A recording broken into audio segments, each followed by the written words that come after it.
Hey guys, welcome back to Now Let's Be Honest for another episode of Is It Biblical, where we walk through each episode of The Chosen and determine which elements of the show are biblical, historical, probable, plausible, hypothetical, improbable, and heretical. If you want to see my criteria for each category, be sure to go check out the first video in this playlist. But other than that, we're not going to waste any time in getting straight to the breakdown. Before we do so, be sure to like this video to let the YouTube algorithm know that videos like this are worth watching, and if you haven't already, hit the subscribe button and turn on the notification bell so you know when more videos like this are coming your way. But without further ado, I have a question for you. The Chosen, is it biblical?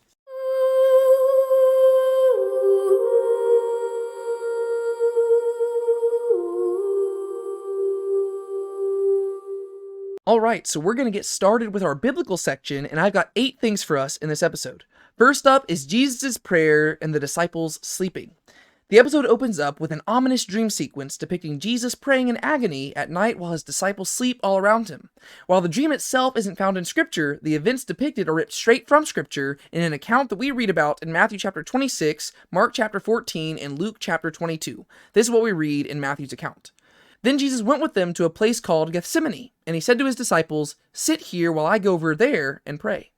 And taking with him Peter and the 2 sons of Zebedee, he began to be sorrowful and troubled. Then he said to them, "My soul is very sorrowful, even to death. Remain here and watch with me." And going a little further, he fell to his face and prayed, saying, "My Father, if it be possible, let this cup pass from me. Nevertheless, not as I will, but as you will." And he came to the disciples and found them sleeping. And he said to Peter, "So could you not watch with me 1 hour? Watch and pray that you may not enter into temptation. The spirit indeed is willing, but the flesh is weak." Again, for the second time, he went away and prayed, "My Father, if it cannot pass from me, unless I drink it, your will be done." And again he came and found them sleeping, for their eyes were heavy. So leaving them again, he went away and prayed for the 3rd time, saying the same words again. Then he came to the disciples and said to them, "Sleep and take your rest later on. See, the hour is at hand, and the Son of Man is betrayed into the hands of sinners. Rise, let us be going. See, my betrayer is at hand." So that's the full account, and we don't have that full account being played out in this episode, but that's definitely what this dream sequence is supposed to be alluding to, and I imagine we're going to revisit it in Season 6. Moving on to number 2, the seed and the serpent. As the disciples sleep and Jesus prays in that dream sequence, we see a 16-foot yellow python creeping its way through the garden.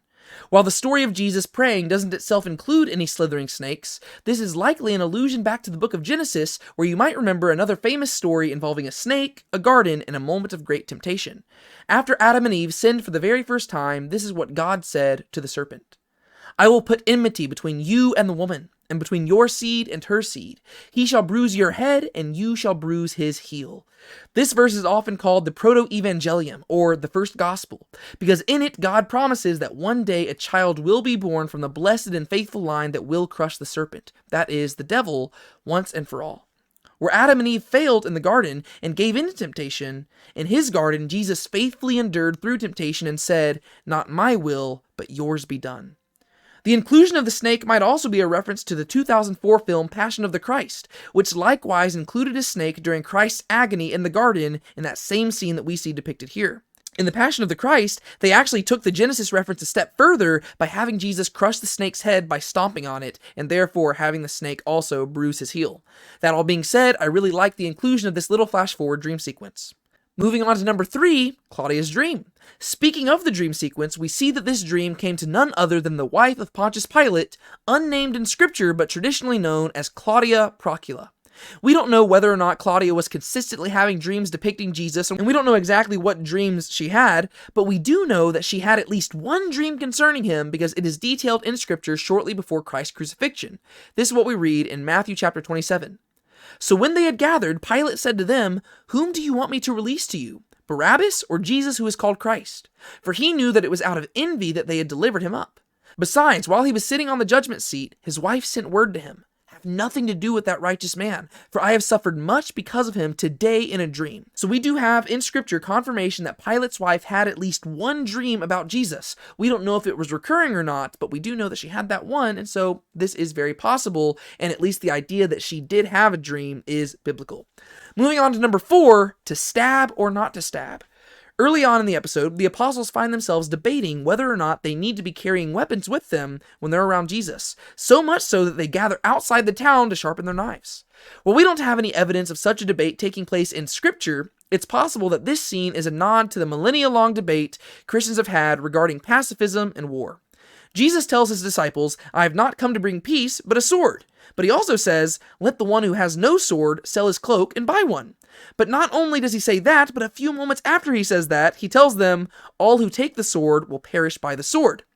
While I hold the position that the context of these passages explain Jesus' stance fairly well, it nevertheless stands that, like the disciples, many Christians throughout the ages have shared the same debate that the disciples have here regarding what the stance should be in regards to Christians and weapons and how they're supposed to handle them and when it's appropriate to use them and whether or not they're supposed to have them at all. So the event itself isn't biblical, but the debate surrounding it is not only biblical, but a historical thing that has been ongoing throughout the years.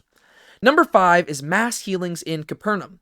The Gospels make constant mention of Jesus healing large crowds of people, especially when he was at his headquarters of Capernaum, just like we see in this episode, and so that definitely is biblical, and this isn't the first episode where we have seen that. Moving on to number 6, John's disciples and their question. This is probably the biggest one of this episode because it takes up a big portion of the episode. The climax of this episode involves John's disciples asking Jesus a question, and the question they ask, as well as Jesus' subsequent response, is pulled straight from Scripture. The passage I'm about to read is all we biblically know about the event, so anything not found here belongs in one of the following categories. This is what the passage reads, from Matthew chapter 11, verses 1 through 19. When Jesus had finished instructing his 12 disciples, he went on from there to teach and preach in their cities. Now when John heard in prison about the deeds of the Christ, he sent word by his disciples and said to him, "Are you the one who is to come, or shall we look for another?" And Jesus answered them, "Go and tell John what you hear and see. The blind receive their sight, and the lame walk. Lepers are cleansed, and the deaf hear, and the dead are raised up, and the poor have good news preached to them. And blessed is the one who is not offended by me." As they went away, Jesus began to speak to the crowds concerning John. "What did you go out into the wilderness to see? A reed shaken by the wind?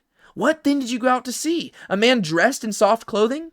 Behold, those who wear soft clothing are in kings' houses. What then did you go out to see? A prophet? Yes, I tell you, and more than a prophet. This is he of whom it is written, 'Behold, I send my messenger before your face, who will prepare your way before you.' Truly I say to you, among those born of women there has arisen no one greater than John the Baptist. Yet the one who is least in the kingdom of heaven is greater than he. From the days of John the Baptist until now, the kingdom of heaven has suffered violence, and the violent take it by force. For all the prophets and the law prophesied until John, and if you are willing to accept it, he is Elijah who is to come. He who has ears to hear, let him hear. But to what shall I compare this generation? It is like the children sitting in the marketplaces and calling to their playmates, 'We played the flute for you, and you did not dance. We sang a dirge, and you did not mourn. For John came neither eating nor drinking, and they say, he has a demon. The Son of Man came eating and drinking, and they say, look at him, a glutton and a drunkard, a friend of tax collectors and sinners. Yet wisdom is justified by her deeds.'"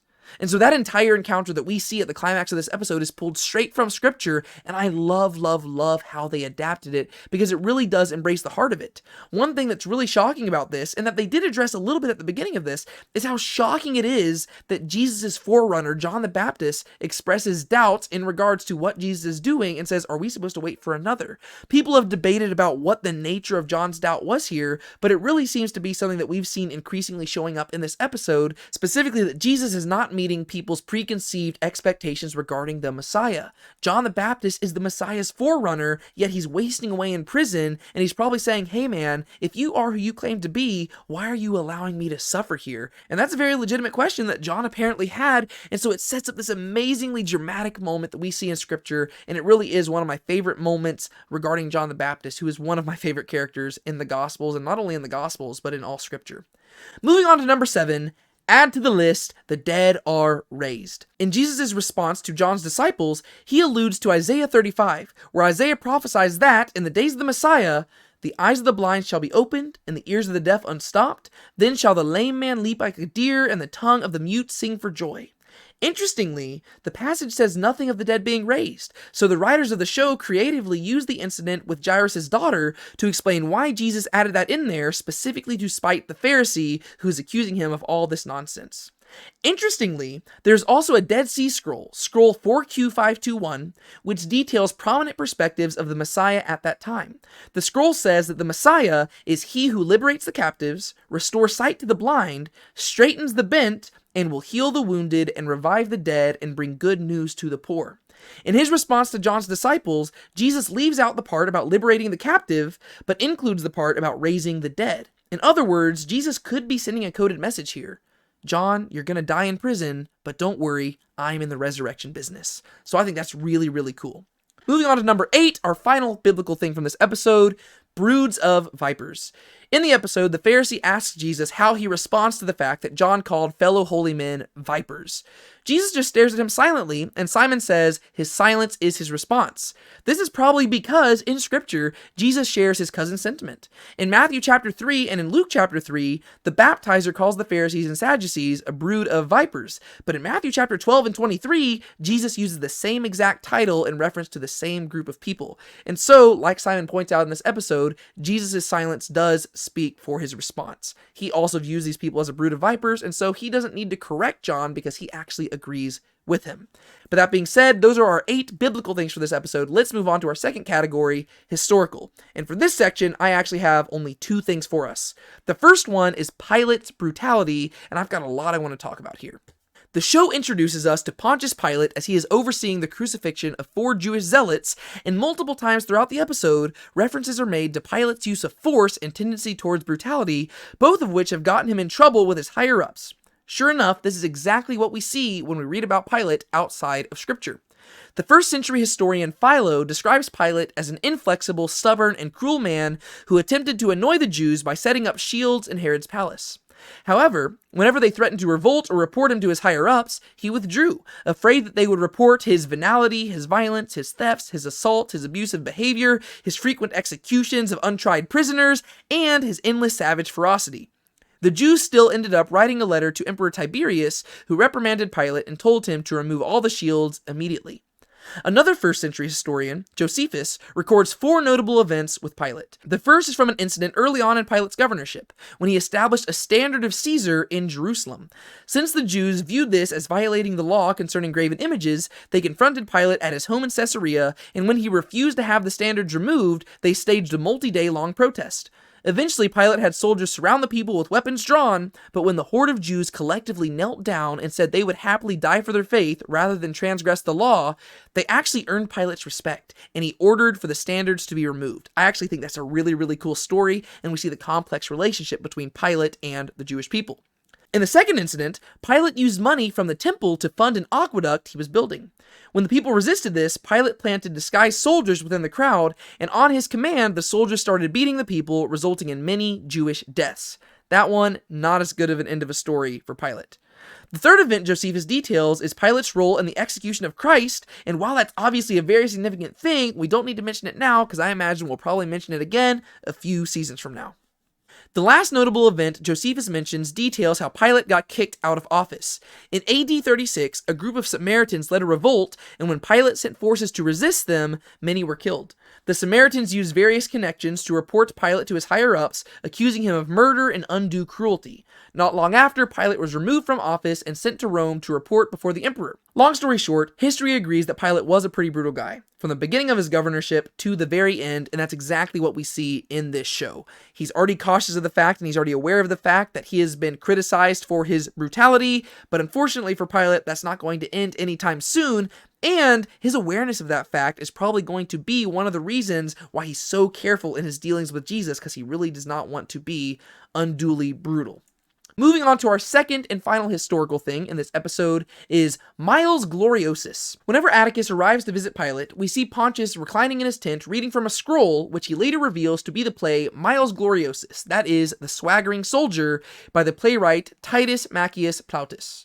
The play itself is a comedy dating to the 3rd century BC, telling the story of a Gilderoy Lockhart-type soldier who makes a bunch of big boasts that he can't really back up. The soldier steals a man's girlfriend from him, and the play itself, the main plot, details the man and his slave's many efforts to win the woman back. As Pilate says, it's hilarious, and if you haven't looked into it already, it's definitely worth a look, because it's actually a pretty funny story. That being said, let's move to our third section, the probable section, and for this one, I've got 3 things for us. First up is Judea being viewed as a punishment. During his discussion with Atticus, Pilate mentions that people view Judea as a bad assignment or even as a punishment, whereas he is actually content and enjoys it there. I couldn't find any historical documents explicitly making this claim, but the general feeling you get about the Romans at the time period is exactly this. They probably viewed Judea as a lesser assignment, or at the very least, a stepping stone to achieve promotion or greater prominence, kind of how Quintus is voiced in episodes past, and even in this episode. At the same time, the land of Israel is a crucial piece of land politically and pragmatically speaking, so even if it was viewed as a bad assignment like Pilate mentions, it was a necessary assignment for any people trying to expand their empire, and therefore somebody had to do it, and so it could have gone either way. It could have been viewed as a bad assignment, or it could have been viewed as a privilege, depending on your mentality going into it. Number 2 is Pilate not liking Caiaphas. In that same conversation, Pilate mentions that he has come to love the people, but not Caiaphas. Joseph Caiaphas was the high priest of Israel from AD 18 until AD 36, which means that he served as high priest for the entirety of Pilate's time as prefect from AD 26 to AD 36, having been appointed 8 years prior by Pilate's predecessor, Valerius Gratus. The Gospel of Luke tells us that Pilate and Herod Antipas didn't care for each other much, but Scripture doesn't say anything regarding Pilate's relationship with Caiaphas in particular. However, since a Jewish high priest and a Roman prefect would have naturally had combating worldviews, it's safe to say they probably weren't the best friends in the world. That being said, even if the two didn't like each other, most scholars agree that Pilate and Caiaphas probably had a pretty strong relationship and knew how to work well with one another. 25 of the 30 Roman legislators of Judea served in their position for 4 years or less, making Pilate one of 5 who actually served for longer than 5 years, being positioned in Judea for 10 years total. Likewise, the 3 high priests preceding Caiaphas served for less than 2 years, and 7 more high priests would serve before another one came who served longer than 4 years. On the other hand, Caiaphas served for 18 years, 10 of which overlapped with Pilate's rule. So while it's probable that the two didn't like one another, they at least knew how to work together well, recognizing that keeping the other person satisfied established a mutually beneficial system that worked in both of their favors. So yeah, it's very probable that given their worldviews and perspectives and goals, they didn't like each other very much. Politically speaking, they knew how to work with each other really well. And the time period with Pilate in the governorship and Caiaphas in the high priesthood is actually one of the most politically and religiously stable times for Judea during the time of the Roman occupation. So that's actually really interesting. Moving on to number 3, our final probable thing in this episode is the misunderstood Messiah. In his confrontation with the Zealots, Z explains to them that the Messiah isn't what they thought he would be, especially because they were expecting a deliverer to wipe out the Romans. History testifies that many Messiah wannabes arose before, during, and after the time of Christ, and many of them were primarily focused on political revolution and the establishment of a physical kingdom, which inclines us to believe that yes, Jesus would indeed be a very misunderstood Messiah, and it's probably this very misunderstanding, as well as his claims to be God, that resulted in so many people rejecting and ultimately killing him. Moving on to our 4th section, let's talk about what's plausible in this episode, and for this, I've got 2 things. First off is Pilate's age. In the show, Pilate is depicted as a young governor. The actor is in his mid-30s, but could pass for someone in their late 20s. While this is definitely vastly different than his general depiction, we actually don't have any historical records detailing how old Pilate was at the time he governed Judea from AD 26 to 36. Really, all the stuff we know about Pilate is the stuff that I already talked about earlier, and we don't really know much about him, his appearance, his age, anything like that. So, him being this age is certainly plausible. Moving on to number 2, Jesus and Aesop. During the episode, while Jesus is rebuking the crowds, Jesus says to them, "And like Aesop's fable, the others say, 'We played the flute for you, but you did not sing. We sang a dirge, and you did not weep.'" The quote itself is found in scripture, but some have suggested that Jesus is actually quoting from one of Aesop's fables. Technically, this could fit in the probable category, but I couldn't find enough credible sources to push it out of the merely plausible category. Aesop's fables are a collection of fables credited to Aesop, a storytelling slave who lived in the 6th century BC. People associate this quote with one particular fable called The Fisherman and His Flute, where a fisherman plays his flute in an attempt to get his fish to dance. When they don't comply, he catches them in his net and mocks them as they flap around in the agony of death, saying that they won't dance when he plays his flute, but they're more than happy to dance now that he stopped playing and he's got them in their nets. The moral is a dig at those who refuse certain benefits and who will thus gain nothing when they are constrained to do that very thing. There are definitely a lot of parallels between Jesus' message and the fable, so it's plausible that he was referencing it, although even if he is, he's definitely recontextualizing it and changing the quote a little bit, and shifting its meaning a bit in order to get across his point. Definitely worth looking more deeply into it if you're interested, but I'm just not personally confident enough to put it in the probable category, so for this sake, I'm just going to say that it is possible and plausible that Jesus was referencing Aesop's fables. I'm just not totally sure. Moving on to our fifth section, let's talk about the hypothetical things in this episode, and I actually have 9 things for us, because once again, this is just talking about all the fictional elements specifically introduced into the show for the dramatic tension that the showrunners wanted to introduce, and in order to link the biblical stuff and all the other stuff to one another. First one is Z and the Zealots. We've talked about this a whole lot in previous episodes, but this episode sees the conclusion or the culmination of a lot of these plot lines, so I'm going to be bringing them up a lot.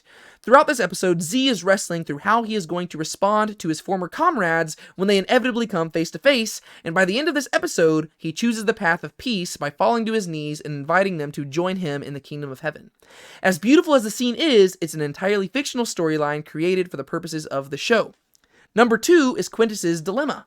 Quintus finds himself stressed over Gaius' failure to manage the pilgrims at Tent City and its effect that it might have on his reputation with Pontius Pilate. While such concerns are certainly things that would be important to any person in a position such as Quintus's, unfortunately, the character of Quintus and the entire situation with Tent City are fictional creations of the showrunners. Number 3 is Leander and the conflict in the Decapolis. We're introduced to a character named Leander as he sneaks into Andrew's house and requests that Andrew and Philip accompany him back to the Decapolis to put out some fires they started thanks to their preaching about Jesus, and Andrew and Philip end up going. As with the other things we've talked about in this section, Leander is a fictional character created for the show, as is the dilemma in the Decapolis and Andrew and Philip going there. We don't know who Jesus paired each disciple with, nor where he sent them to, so while the 2x2 mission certainly set things in motion and the 2x2 mission is in of itself from the Bible, we don't know many details regarding what in specific it did set in motion, and we don't know the events that specifically flowed from it, so that is hypothetical, it is fictional.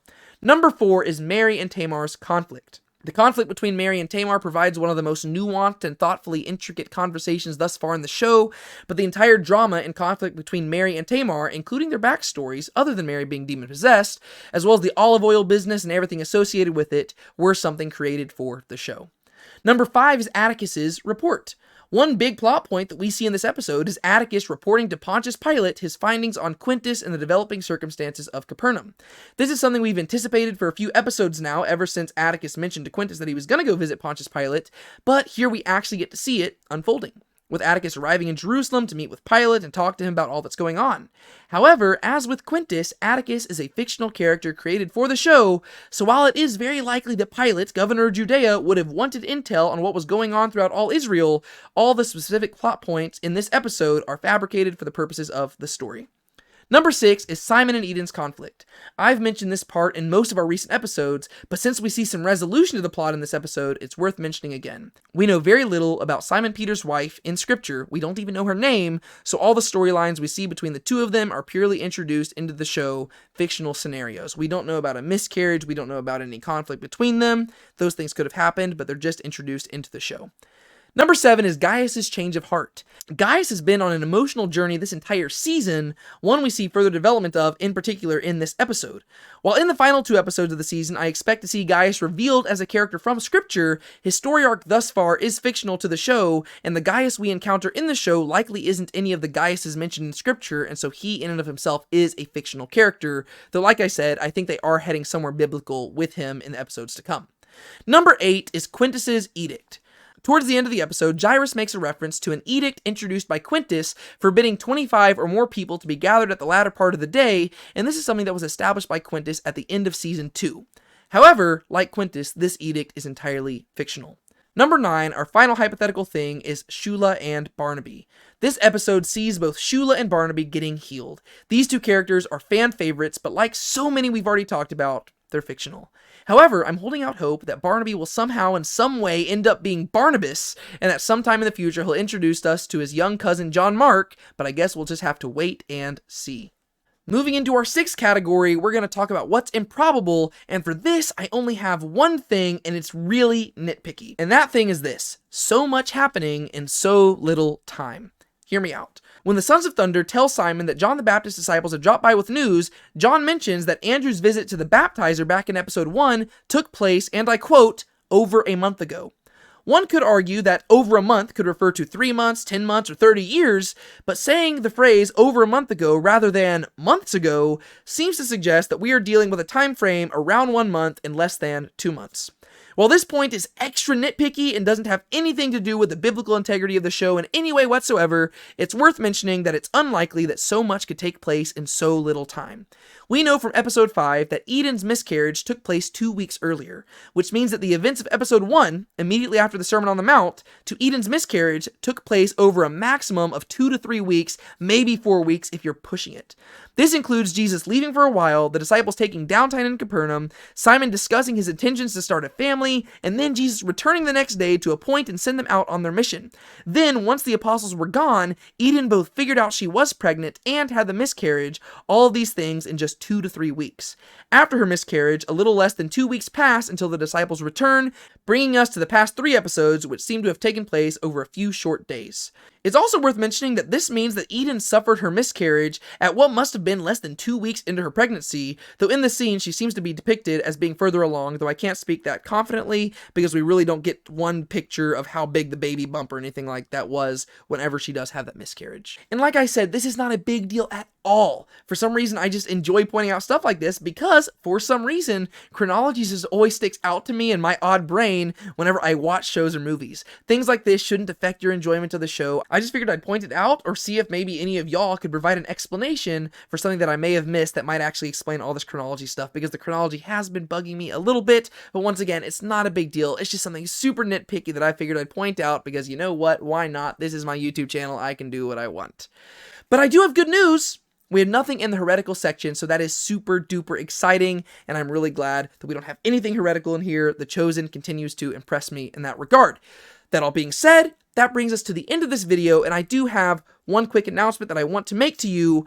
After Season 3 finishes airing, I'm planning on starting a series going through the Gospel of Matthew. We're not going to be going super in-depth. I have something a little bit different planned for this series, but I'm really hoping that you will join us for that because I'm super duper excited to go through that Gospel to keep us sated and satiated as we wait for Season 4 to come out. And, Lord willing, I don't know if this is going to end up happening, but I'd like to go through one Gospel in between each season leading up to Season 7 because I think that'd be one really cool way to dive deeper into the biblical story of Christ as we await the arrival of each new season, so that when each new season arrives, we can already be biblically informed on all of this stuff. So I think that'd be really, really cool. Just wanted to make that announcement so you knew it was coming. Other than that, if I missed anything, be sure to go down in the comments down below and let me know, because I am totally fine with being wrong. I am wrong more often than I am right, and so that is totally fine with me. If you haven't done so already, be sure to subscribe to the channel and turn on the notification bell so you know when other videos like this are coming your way, because I think right now it says that like 30% of the people who watch these videos are subscribed, and so it's super duper helpful for me if you do go do that. And while you're at it, also give this video a like. That's also super helpful. It lets YouTube know that videos like this are worth watching, and if you think it's worth watching, it doesn't hurt to give it a like. If you don't like it, a dislike button's fine as well. I don't really mind, but like buttons are definitely preferred. Until next time, my name's David Tate. This is Now Let's Be Honest. Be sure to keep a smile on your face and don't let anybody steal your joy. I will catch y'all next time. You read a verse, you sing a hymn, the money's in the plate. Sundays you mark out for him, but even then you show up late. You bought the shirt, you wear the cross, but sin throughout the week. For 30 shekels and a noose, you kiss him on the cheek.